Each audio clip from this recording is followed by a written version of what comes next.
बड़ी तब्दीलियां हो रही हैं और हमने देखा कि हाल ही में जो यूएई का इसराइल के साथ मुआहदा हुआ है उसके बाद अक्सर हमने ये डिस्कशन सुनी है कि क्या पाकिस्तान भी इसराइल को तस्लीम कर लेगा, और वो भी ऐसे दोस्त ममालिक जहां पर बड़ी तादाद में पाकिस्तानी शहरी मुलाजिम हैं, नौकरियां कर रहे हैं, रोज़गार है वहाँ पर उनका, और बहुत सारे स्टेक्स हैं पाकिस्तान के। तो ऐसे में और सिर्फ इतना ही नहीं बल्कि और भी बहुत सारे मामलात में वो पाकिस्तान की बड़ी सपोर्ट करते रहे हैं। तो सवाल ये पैदा होता है कि पाकिस्तान के ऊपर इस वक्त क्या प्रेशर्स हैं और पाकिस्तान उन्हें कैसे डील करेगा, ये जानना बड़ा ज़रूरी है।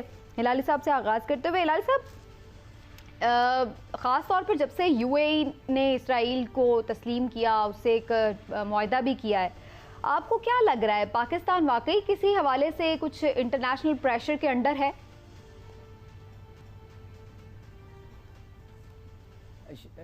समीना, बात असल ये है कि हमें ये सवाल पूछना चाहिए कि हमारे क्या इंटरेस्ट जो हैं वो इन्वॉल्व्ड हैं।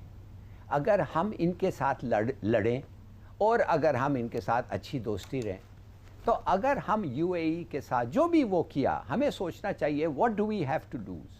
हमारा देखिए नुकसान क्या है।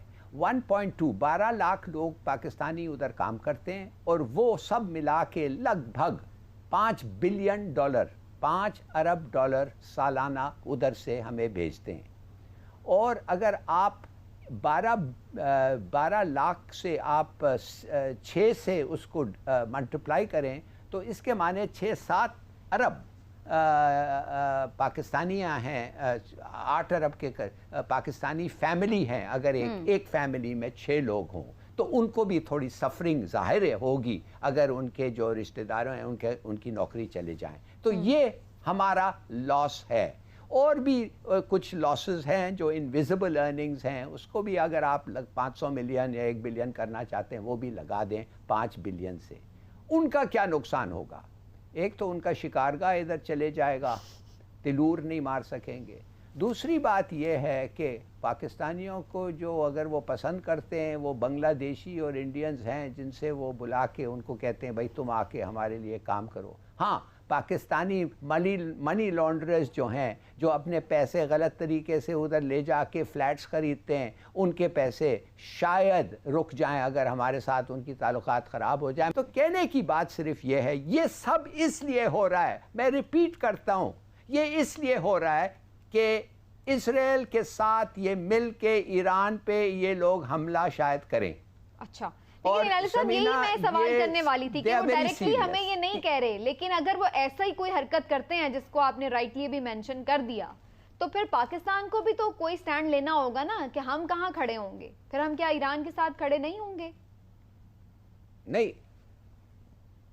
नहीं तो बिल्कुल हम उधर खड़े होंगे। अगर ईरान को खामखा ये जाके हमला करें तो हम कंडेम करेंगे इस हमले को। मगर आप क्या समझती हैं कि हम जाएंगे ईरान के साथ और इन पे हमला करेंगे? No, we will condemn it. हम वो करेंगे जो करना चाहिए। मगर अगर आप समझते हैं हम ईरान के साथ जाके इनके खिलाफ लड़ने लग जाएं, तो फिर मैं आपको एक और सवाल पूछूंगा, खुदा ना करे अगर हमारे पे किसी से हमला हो जाए, ख़ास तौर इनका जो अब जिगरी दोस्त है इंडिया या इजराइल, क्या ये हमारे साथ आके लड़ेंगे उनके खिलाफ? तो कहने की बात ये है कि आप अपने इंटरेस्ट इकोनॉमिक और पॉलिटिकल सेफगार्ड करें। बिल्कुल ठीक। इमरान साहब, हिलाली साहब तो कह रहे हैं कि अभी हमारे ऊपर कोई ऐसा प्रेशर नहीं है और हम लोगों को भी इसमें ज़्यादा कॉन्शियस होने की ज़रूरत नहीं है।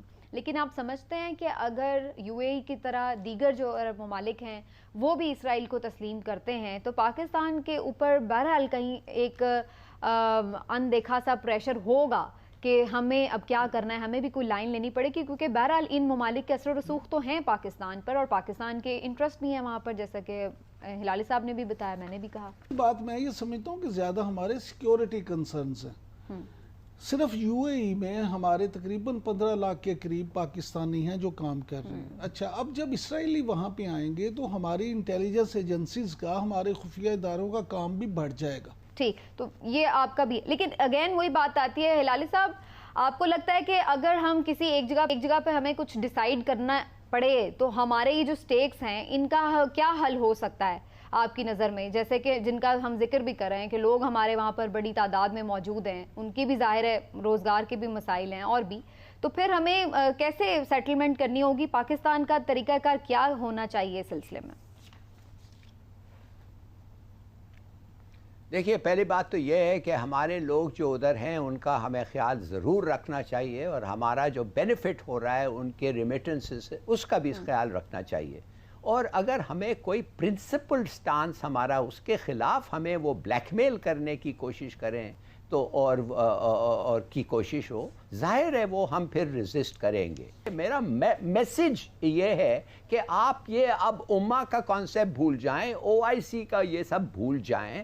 وہ کرتے ہیں لوگ، خاص طور آپ کے جگری دوست بھی بے شک ہو، وہ وہی کریں گے جو ان کے لیے فائدہ مند ہے۔ آپ کو پتہ ہے کہ آلریڈی UAE جو ہے ایگریکلچرل ایکسچینجز کر رہا ہے اسرائیل کے ساتھ، اور اسرائیلیز کہہ رہے ہیں کہ ان کے پیسے اور ہمارا ایکسپرٹیز $4 بلین کا ان کا ٹریڈ ہونے والا ہے۔ آج واقفہ نہال کی خبر بھی بہت بھاری آئی ہے، سنا ہے کہ بڑی سفارشیں آ رہی ہیں، کیا خبر لائے ہیں واقفہ نہال؟ کس کی سفارش آ گئی؟ ہلالی صاحب یہ آپ بھی سن لیں غور سے، جو ہمیں نیا سیٹ اپ بننے جا رہا ہے ہمارے واقفہ نہال کے مطابق، اس نئے سیٹ اپ کی ایک نہایت ہی اہم شخصیت نے پاکستان کی ایک نہایت اہم شخصیت سے رابطہ کیا ہے، اور انہوں نے رابطے میں یہ کہا ہے کہ امریکہ یہ سمجھتا ہے کہ پاکستانی سیاست میں اور عالمی سیاست میں ابھی نواز شریف کا کردار باقی ہے۔ اچھا، اس لیے میاں نواز شریف کے ساتھ اس طرح سے کوئی غیر معمولی سلوک نہ کیا جائے، انہیں کسی انتقام کا نشانہ نہ بنایا جائے، بلکہ ان کے لیے کچھ سپیس پیدا کی جائے۔